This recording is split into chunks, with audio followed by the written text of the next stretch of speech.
Since we've last recorded, there have been 3 new football commitments for the Louisville Cardinals in the 2024 class. We'll talk about what Xavier Porter, Rae'Mon Mosby, and Cole McConathy bring to the Cardinals program. With that being said, let's get right on into the show. You are Locked On Louisville, your daily podcast on the Louisville Cardinals. Part of the Locked On Podcast Network, your team every day. What is going on, everyone? Welcome into another episode of the Locked On Louisville podcast. I'm your host, Dalton Pence. I want to take this time to personally thank you all for making us your first listen of the day.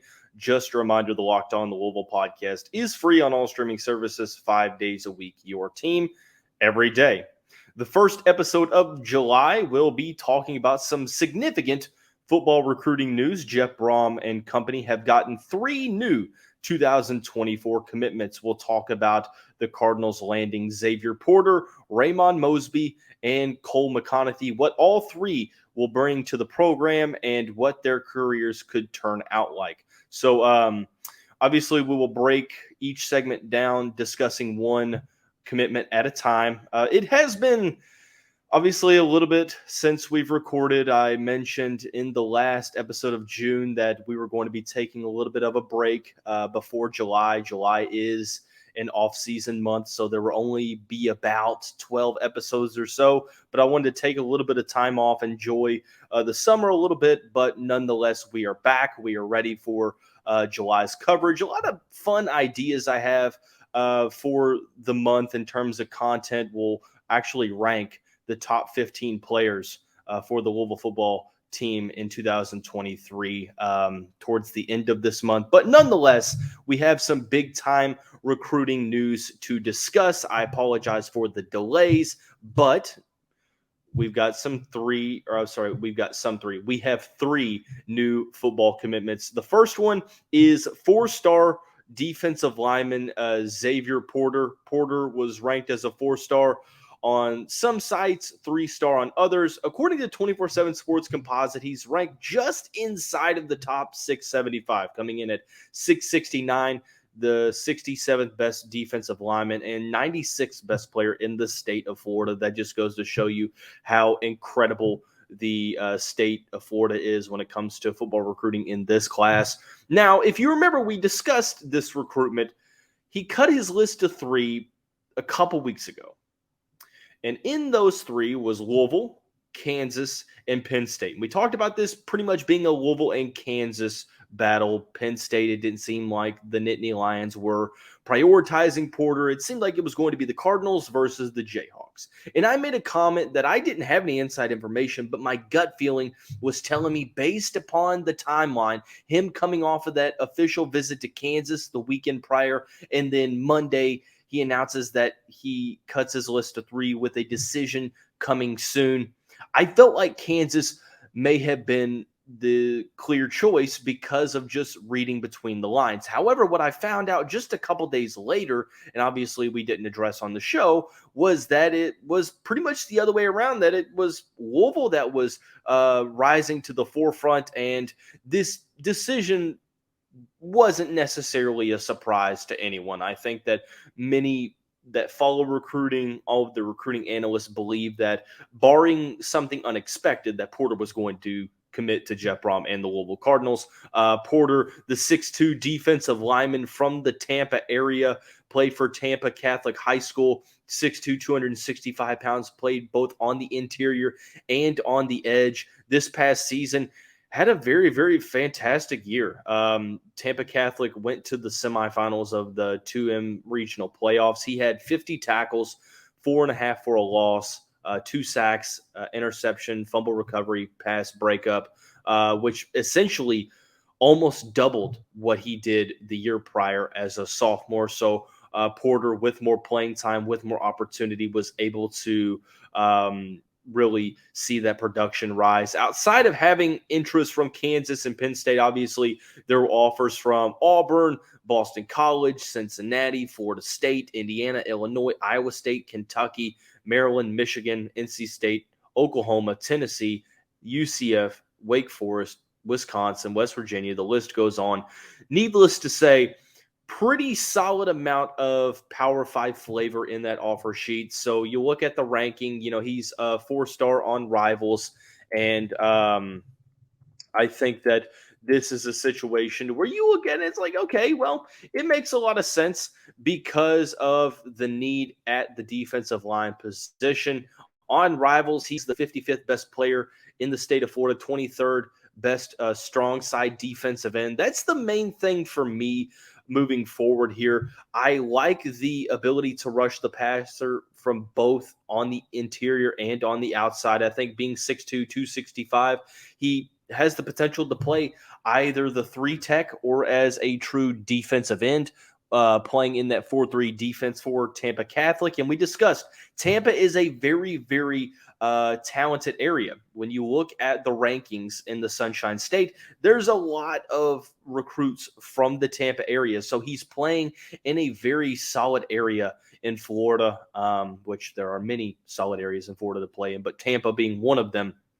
I think that I wonder, looking at his film, looking at, the offer sheet, if he is a player that sort of got overlooked a little bit because of the sheer number of talented players in the area, or is he more of a top 700 player? Is he a top 700 player, or is he a player that with a strong senior season could rise up into that top 500? I think that that's something to focus on. This is a recruitment to definitely keep an eye out on as we move forward because of what he did as a junior. I think that versatility is going to help him as well, and I think that he's going to continue to definitely,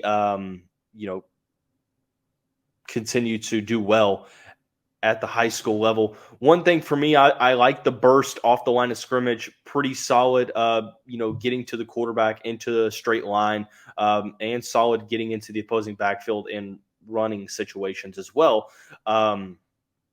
Looking at the technique, I think that with many edge rushers, with defensive linemen, it's about refining that technique, and I think that that's something that is going to have to be worked on in the future when he gets to Louisville. It's not bad, but you can tell that it just needs some refining. But the physical attributes, being 6'2", 270, moving really, really well for his size, solid bend as well. I think that this is a situation to where, would it surprise me if he played early? No, it would not. I think that he is going to step into a defensive line room to where there's a lot of question marks. I think that the main thing that's going to be asked is, well, what does he project to be at the collegiate level? Is he going to be used on the interior? Is he going to be moved outside, or is it going to really just depend on, base packages, certain personnel? Is he going to play both? I think that versatility definitely helps Jeff Brom, Ron English, Mark Hagan, Mark Ivy and company when it comes to, the flexibility of what they can do with Porter on that defensive line, because he has shown that he can rush the passer from the inside and do well, and also get on the edge and use that speed, use that athleticism, that quickness, and that strength to get to the quarterback pretty quickly. So I think that this is one thing to focus on here now, is that you have that position versatility, but that's going to sort of dictate whether or not he sees the field early, because on the edge, obviously, it seems like there's going to be maybe a little bit more time with Stephen Herron and Ashton Gelati essentially going to move on after this year. I mean, Gelati can come back, but I project him probably to go to the NFL.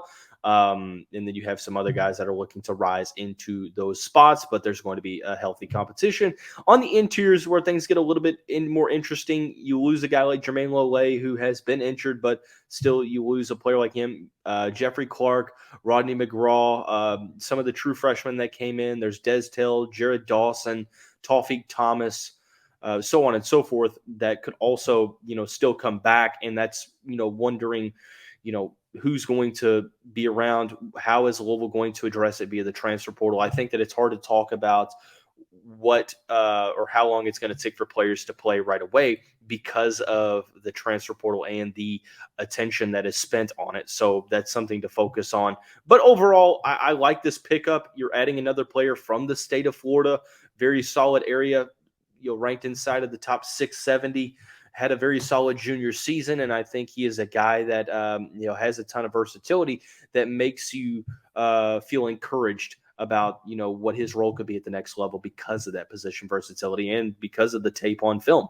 He looks very, very solid on film as well. So something to focus on is whether or not Louisville views him as interior pass rusher or more so a guy on the edge. So we will discuss obviously when that time comes. But speaking of versatility, before we get to the next segment, I want to talk to you about a versatile opportunity with Birddogs. And we've mentioned this time and time again. Birddogs is a versatile pair of shorts, pair of pants that gives you the opportunity to, have convenience, have comfort, but also, like I said, versatility, the term we keep coming back to. It is made with stretch fabric that it feels almost like sweat shorts, but they look like khaki shorts. And then it honestly gives you a sculpted look as well. I know that mine do. They do the exact same thing as Lululemon, but they fit way better in my opinion. They fit way better than regular shorts. Obviously, Birddogs fixed that issue by inventing cloud knit fabric that looks just like khakis. They use anti-sweat wicking fabric that keeps you cool and dry all day long. You can go for a swim. You can go for a run. You can wear them in a meeting. You can go to the grocery store in them. They're very versatile. Go to birddogs.com/lockedoncollege or enter promo code LockedOnCollege for a free Yeti style tumbler with your order. That's birddogs/lockedoncollege or promo code LockedOnCollege for a free Yeti style tumbler. You won't want to take your Birddogs off. We can promise you that. Be sure to take advantage of all the versatile opportunities with Birddogs. So moving right on along into the second segment of the show, discussing the next commitment for the Louisville Cardinals in the past week. That is 3-star defensive back Rae'Mon Mosby, originally from Louisiana, moved to Georgia, played in Atlanta, and has made a name for himself in the Peach State as well. The 2024 defensive back is rated, according to 24/7 Sports, not all that high, just inside of the top 950, 943 nationally, 81st best cornerback, 108th best prospect in the state of Georgia, 6 foot, 175 pounds, grew up in Marrero, Louisiana. I will say, and I've said this multiple times, that I really wish Louisville would start to recruit the state of Louisiana more because of the amount of talent and the amount of NFL players that the boot turns, from high school players in Louisiana to NFL players. So I think that hearing that Louisville got a commitment from a guy who's originally from Louisiana, went to Atlanta, which is a very, very talented area as well, and succeeded there, got some recognition in this offseason that we'll talk about at a camp, and then he commits to Louisville. I really feel good about, his opportunities at the next level, what he could bring to Louisville's program. I do want to see what he can do more of in man-to-man situations. It seems like he played a lot of zone at Westlake High School in Atlanta just based upon the huddle tape. Obviously, that doesn't necessarily tell the full story, and it's very clear that he has, a very, very solid ability to high point the football, only being 6 foot, not necessarily the tallest at cornerback, but does a good job of, going up and contending with taller receivers, solid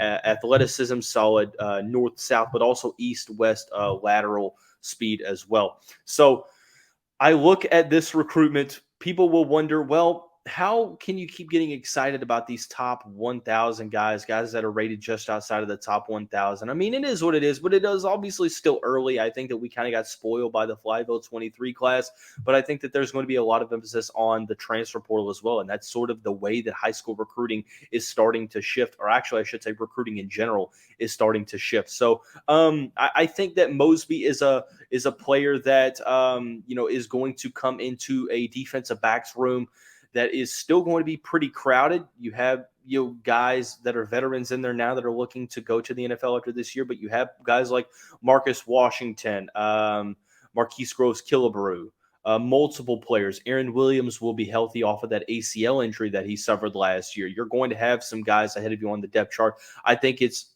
awesome to have that time and patience to be able to develop, to be able to, look into playing some solid, snaps in year 2, moving forward, potentially year 3 as well.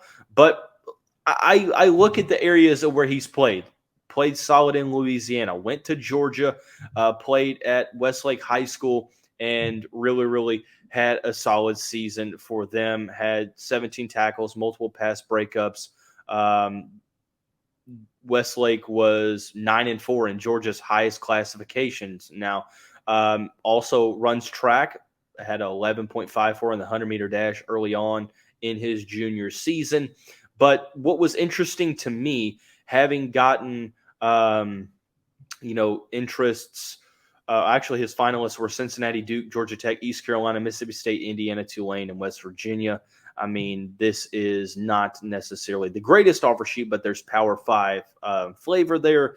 And this is a player that I don't mind taking a chance on the ranking because of, where he plays. But also something showing here is that there is some national attention surrounding Mosby. You look at what he did just pretty recently. He won the defensive back MVP for the Rivals Camp Series stop in Atlanta, which was back in April. So that's something that obviously he got some pretty solid recognition off of there, but obviously it's just camps. So you have to see that translate over to the football field. But having that speed, having that agility, showing out in camps, showing out in Louisiana, which is a very, very tough place to play, showing out in Atlanta, in Georgia's highest classification, a team that went 9-4. He started for that team, looked pretty solid. I'm okay taking a chance on this lower rated player because of, what you see on film, because of the places that he's played, the talent that he's gone up against, but also, having a pretty respectable offer sheet and, getting the camp recognition as well. But like I mentioned, it's going to be an uphill battle for Mosby to see some early playing time because of the guys that Louisville is projecting to have back in 2024. And hey, losing Storm Duck, losing Jarvis Brownlee Jr., losing Quincy Riley, who's to say that Jeff Brom doesn't go to the portal and get more defensive backs at the cornerback position? That's why, like I said, with Xavier Porter, and like I'm going to say with Cole McConathy, it is going to be tough to project how much playing time is going to be available early on because rosters are so fluid. We are seeing rosters turnover at unprecedented rates. This is, like I've said time and time again, uncharted territory for college football rosters, for college football recruiting, because of the temporary rosters. It seems like it's like 1 year. You're essentially managing your roster on a 1-year deal, and you're hoping that some of these developmental guys that you're bringing in, stick around to be able to play in year 2, in year 3. But I like what Mosby brings to the table. I know a couple people that have told me, look, Dalton, I'm not necessarily as high on Mosby as you are, and that's okay. I mean, not every mid-low 3-star is going to be a diamond in the rough player. And there are certainly ones that Louisville has recruited that I've looked at and I've said, I'm just not seeing it here, but I'm going to trust Jeff Brom, and that's what I'm electing to do here as well. But I do think that Mosby is a very talented player that is better than a guy that's just inside of the top 950. So that's something to focus on to see if that ranking rises up a little bit, and that's obviously something that we'll focus on for all players as we move forward into the fall. But we have one more player to talk about that committed to Louisville, Cole McConathy. We will discuss why I think he compares to a current Louisville star pass rusher in Ashton Gelati, and why there are a couple parallels between both of them coming out of high school. Before we do that, like I mentioned, July is going to be it's sort of no man's land in terms of content. We're not going to start previewing that game against Georgia Tech until August. But we have a couple of episodes, preview series left, like the defensive backs department. And we're also, like I said, going to have a 5-part series breaking down and ranking the top 15 players for the Louisville football team for this upcoming season. 5-part series that could debut later on this week. We will see. It just depends on how much recruiting news is coming out. But nonetheless, it will at least, or at the very latest, start next week. So be sure to stay tuned and pay attention to that. But thank you all again for making us your first listen of the day. But we're not done yet. One more prospect to talk about. Cole McConathy, down to Louisville and Missouri, chose to commit to the Cardinals program back on the 6th, which was last week. Sort of like Rae'Mon Mosby, ranked just inside of the top 9, or just inside of the top 1,000, 964th best player according to the 24/7 Sports Composite, 70th best edge rusher, 40th best prospect in the state of Alabama. Plays for Spanish Fort High School in, you guessed it, Spanish Fort, Alabama. Looking at the offer sheet, not the greatest, but not the worst as well. There's a couple of Power 5 offers: Virginia, Colorado, Duke, Georgia Tech, Indiana, Kansas State, Memphis, Missouri, Pittsburgh, so on and so forth. I should say, and I hate to backtrack here, but Rae'Mon Mosby did get an offer from Miami recently last week as well. So it seems like some other schools, some higher rated schools, are starting to potentially get into the mix. And I'm sorry for backtracking, but I felt the need to mention that. I kind of forgot that news. But I think you can also tie that back into it's July still, and you're going to see some more players with starts or with solid starts to their senior seasons start to rise up rankings. Higher ranked, more prolific programs try to get into the mix with these lower rated guys that they think are going to rise up in the rankings. I think that the transfer portal has really kind of delayed high school guys rising up through the rankings, because colleges are just now starting to prioritize 2024 guys as a whole, because most of the rosters for this upcoming season are full. But nonetheless, Cole McConathy down between Louisville and Missouri. And hey, look, this is sort of the first win for Louisville against the Tigers in a couple of years. You lost Trayvon Ford a couple cycles ago. Nicholas Rodriguez chose the Tigers. James Madison II chose the Tigers, but Louisville gets Cole McConathy, 6'5" edge rusher, 225 pounds. Reminds me a lot of Ashton Gelati coming out of high school because of the frame. Gelati also in that 6'5", 6'6" range, lengthy pass rusher that uses speed and strength to essentially blow past opposing offensive linemen to get after the quarterback. This past season, he put absolutely phenomenal numbers. 11 games, had, I think, 51 tackles, 28 of those were for a loss, 14 sacks, named to the Alabama.com's Coastal Alabama All-Region team as a first-teamer. Also, 6A All-State honorable mention, had 2 forced fumbles. But it's pretty clear that he's going to have to add some strength and weight to that frame. He sort of could fall in line with what Ashton Gelati did, be an early enrollee, and completely transform his body in the offseason. Not saying that's going to happen, because that doesn't happen often, but there's a clear there's a clear picture of, hey, look, this is the pathway you need to follow. Gelati coming out of high school was a pretty, I'm not going to say a slim pass rusher, because obviously that isn't all that true, but compared to where he is now, compared to where he needed to be, it was clear that he needed to add some significant mass. And the same can be said for Cole McConathy. You have to worry about the frame here, but if he's able to add on that frame and not lose that strength, lose that speed, lose that first step explosiveness, watch out, because is a very, very solid pass rusher that is mainly utilizing that speed. I want to know what the fundamentals are like, what the technique is like, if that's something that needs to be refined. Usually it does for high school pass rushers, both on the interior and on the edge. But here and there, you wonder, is this going to be a situation to where you look at a guy like Ashton Gelati and say, hey, Cole, look, Ashton came into this program sort of with the same build that you did, sort of the same,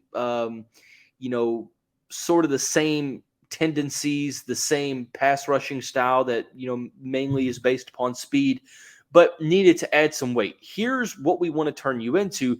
And we've shown within that program, I know it's a different coaching staff, that you can do this. in this program. And I wonder what that, what that opportunity had, an effect on in this recruitment. But I think the McConathy is another player that it might take a year or two for him to see some time, especially on the edge, which he projects to play. No Gelati after this season, in my opinion. He could come back for his senior season, but I truly think he's going to go to the league because of how good of a season he's going to have. And then no Stephen Herron. He will graduate and move on. And you wonder who's going to rise into that mix, and we will see. But McConathy has the extreme athleticism, that speed, that explosive tape, a great highlight tape, but needs to refine the technique, needs to, work on the footwork and things of that nature. But he has the explosiveness, has the speed. Adding to that frame is going to be the key for him moving forward. So 3 commitments: Xavier Porter, Rae'Mon Mosby, and Cole McConathy added to the 2024 class for Jeff Brom and the Louisville Cardinals. We will continue to break down the football positional preview series with the cornerbacks on tomorrow's episode of the show, so be sure to stay tuned. But that's going to wrap up this Monday edition of the Locked On Louisville podcast. Everyone, have a great day. For all of the social media needs, you can find us all here coming up.